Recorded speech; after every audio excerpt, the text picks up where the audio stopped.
नमस्कार, मैं अंकित हरियाणवी लाइफ आप देख रहे हैं। फिलहाल उम्र में मौजूद हैं। कैमरामैन को एक बार चुगरते दिखा दे। कल जो है एक पंचायत हुई, सातबास खाप की और भारतीय किसान यूनियन मांगेराम मलिक की संयुक्त यह पंचायत थी और फैसला लिया गया। हरियाणा में एक मामला बड़ा वायरल हो रहा है कोथमठ को लेके। अलग अलग जो है वहाँ की प्रतिक्रियाएं आ रही है। अब खापों ने, पंचायत ने या फिर मैं कोई यूनियन ने जो इसमें भाग लेना शुरू कर दिया है और 20 तारीख तक का जो है अल्टीमेटम सरकार को दिया गया था। क्या इस पंचायत का मुद्दा था, क्या फैसला रहा, सारे विषय पे जो है विस्तार से चर्चा करेंगे। भारतीय किसान यूनियन मांगेराम मलिक के अध्यक्ष रणबीर प्रधान जी हमारे साथ है। प्रधान जी नमस्कार। नमस्कार भैया, आपको भी, आपके चैनल को देखने वाले सभी दर्शकों को राम राम। अच्छा प्रधान जी, कल जो पंचायत हुई थी उसका क्या विषय था और क्या फैसला लिया गया? विषय उसका ये था कि अभी जो है कोथ में एक मसला चला हुआ है, एक विवाद चला हुआ है काला पीर मठ का और जो है गांव का। जो वहाँ पे जो उसको बोलते हैं अपना महंत, गांव वाले उसको महंत नहीं मानते कि भाई बाबा है, वो अपने आप को महंत मान रहे हैं। गांव वाले बोल रहे हैं भाई 6 महीने के लिए बैठाया था लेकिन वो परमानेंट बन गया। तो मेन मुद्दा क्या है, उनके ऊपर जो बातचीत चल रही है, उनका जो झगड़ा चल रहा है। और परसों कोथ गांव ने वहाँ एक धरने का प्रोग्राम बनाया था मठ के सामने। यानी गांव की ज़मीन है, गांव का सब कुछ है। और अपना रोष दिखाने के लिए वहाँ उन्होंने कराया था कि भाई 11 तारीख को हम जो है यहाँ धरना शुरू करेंगे। तो 9 तारीख को उन्होंने कोशिश करी थी अपने टेंट वगैरह लगा के पानी का बंदोबस्त, जो है रहने का बंदोबस्त, चाय का बंदोबस्त कर लें ताकि वहाँ पे कोई परेशानी ना हो किसी को। बूढ़े बुजुर्ग भी होंगे, बच्चे भी होंगे, महिलाएं भी होंगी। तो वहाँ क्या है, पुलिस प्रशासन ने आके, जो वहाँ नारायणगंज का जो डीएसपी है राज सिंह है, उन्होंने वहाँ जाके बड़ी बदतमीजी और बदसलूकी करी गई। जो ऐसे शब्द बोले गए जो गांव की वो बेइज्जती करने के ऊपर तुला हुआ था। जो कि एक साधु है, जो साधु का मतलब क्या होता है कि भाई जो गांव राम नहीं चाहता वहाँ साधु को अपना बोरिया बिस्तर उठाकर चल देना चाहिए। लेकिन वो गांव के ऊपर हावी होता जा रहा है कि वो प्रशासन की और शासन का उसको जो है एक वो मिला हुआ है, स्पोर्ट मिली हुई है। इसलिए जो है प्रशासन ने कोशिश करी कि भाई इनको दबाया जाए गांव वालों को और इनको यहाँ से भगाया जाए। लेकिन गांव वालों की मांग ये है कि भाई जब तक ये प्रोग्राम हमारा जो मान लिया मसला हल नहीं होता तो तब तक जो है पुलिस इसमें इंटरफेयर करके और ये डेरे को कह ले, मठ को कह ले कि इसको अटैच किया जाए। यानी प्रशासन का उसके ऊपर जो है जब तक कंट्रोल हो, देख रेख जो प्रशासन करे और इस बाबा को खारिज कर दिया जाए। आगे जो भी कोई इनका जो है नाथ पंथ जो है, इनका जो है सर्वसम्मति से कोई भी यहाँ पे एक महंत दिया जाएगा, वो वहाँ गद्दीसी कराया जाएगा, लेकिन इसको खारिज करना चाहिए। लेकिन प्रशासन उसके जो साथ में ही लगा हुआ है, वो सुकराईनाथ के ही पक्ष में आया हुआ है। और गांव में उन्होंने इतना जो है वो कर दिया है कि कम से कम भी 50 बच्चों के ऊपर तो केस लगा दिए उन्होंने। तो हम तो चीज़ नहीं बोल रहे हैं, लेकिन हमें क्या है, जो पुलिस का रवैया था वो बिल्कुल गलत था। इसलिए हमें उसके ऊपर बहुत ही रोष है और उसका विरोध भी है। और हम जो है यही बात थी, कल हमने यही कहा था कि हम प्रशासन से अभी ये बताना चाहते हैं, उसको चेतावनी देना चाहते हैं, या यूँ कहा कि चेतावनी दे रहे हैं कि ये जो प्रक्रिया कल परसों हुई थी, ऐसा कोई भी केस आगे हुआ पुलिस प्रशासन की तरफ से तो इसको हम सहन नहीं करेंगे। वो चाहे किसी भी गांव में है, कहीं भी है, किसी भी प्रोटेस्ट में है। तो ये जो है रवैया बिल्कुल गलत था। और बाद में चलो उनकी सहमति हुई है, प्रशासन के साथ मीटिंग हुई है, उसके बाद में उन्होंने 20 तारीख का जो है टाइम मांगा है प्रशासन ने कि 20 तक जो आपका सैल्यूशन कर देंगे, जो गांव राम चाहता है उसके मुताबिक हो जाएगा। लेकिन हमारा मेन मुद्दा यही था कि जो उन्होंने किया है डीएसपी ने, वो लैंग्वेज आगे ऐसी जो है नहीं दिखनी चाहिए, चाहे वो कहीं भी है। आज वो अकेला कोर्ट का मामला नहीं है, कल को आपके भी गांव में, हमारे गांव में या किसी भी गांव में होगा कोई, और जब पुलिस प्रशासन ऐसा कार्रवाई करेगा तो ये तो सहन के बाहर होगा। धारा 144 लागू कर दी गई थी तुरंत प्रभाव से।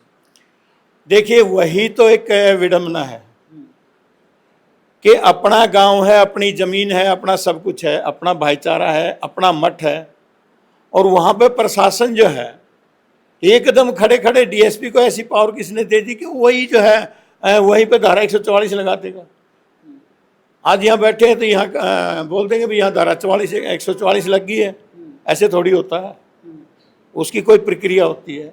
धारा 144 लगाना ये बच्चों का काम नहीं है, कोर्ट के थ्रू जो है उसको जो है अप्रूव किया जाता है और उसके बाद में लगाई जाती है। पहले ही चेतावनी दी जाती है उसकी कि कल इतने बजे से और आगे आने वाले इतने समय तक यहाँ पे धारा 144 लागू होगी, वहाँ पे 5 या उससे ज़्यादा आदमी इकट्ठा नहीं हो सकते। लेकिन वो तो खड़े खड़े अपनी मर्जी से बोल दिया जी यहाँ धारा 144 लगा दी। कैसे लगा दी यार? एक चीज और है प्रधान जी, क्या मतलब कि अपने गांव में, अपने खेता में आके धारा 144 लागू होने लगी, मतलब कि आपसी में भाईचारा भी इकट्ठा नहीं बैठ सकता? देखो, जो सरकार का एजेंडा क्या है, खासकर जो है बीजेपी का, ये आरएसएस की जो पद्धति के ऊपर हैं, आरएसएस से ही जो है संबंधित हैं। पार्टी अलग बना ली लेकिन बंदे आरएसएस के ही हैं।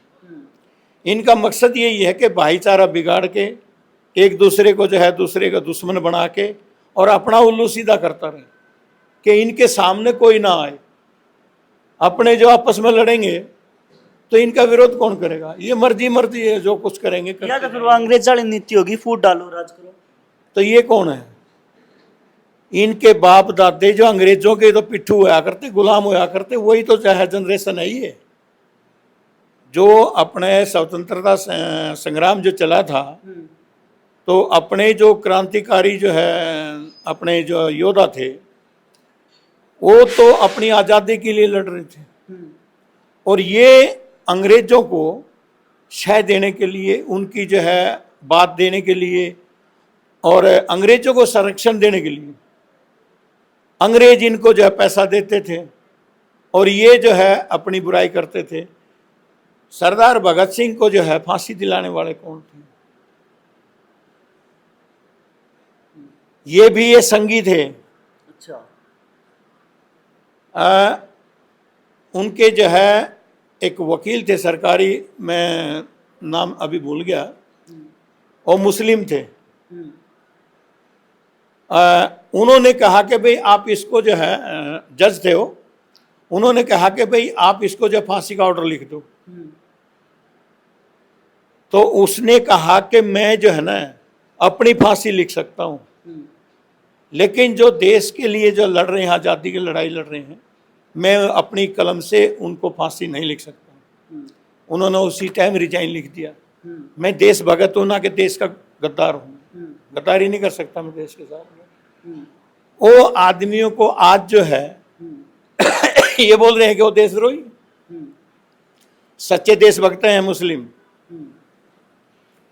उसमें ये क्या करते हैं, इनका मकसद यही है, जहाँ हिंदू मुसलमान ज़्यादा हैं वहाँ तो हिंदू मुस्लिम कर देंगे, जहाँ हरियाणा में है हरियाणा में जाट नॉन जाट कर देंगे, गुजरात में है पटेल नॉन पटेल कर देंगे, मराठा में है, महाराष्ट्र में है मराठा नॉन मराठा कर देंगे, यूपी में है यादव नॉन यादव कर देंगे, और जब पश्चिम यूपी से ऊपर जाओगे तो वहाँ हिंदू मुस्लिम कर देंगे। तो इनका एजेंडा यही है।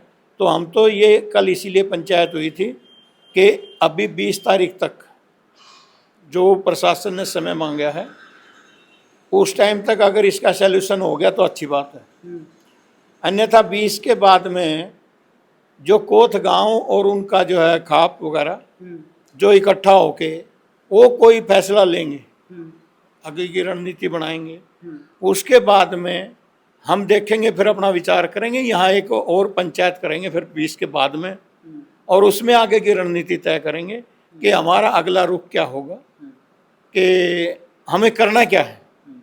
अभी स्थिति स्पष्ट नहीं है, इसलिए हमने 20 तक जो पोस्टपोन किया गया है, और इसका बार बार हम विरोध कर ही रहे हैं।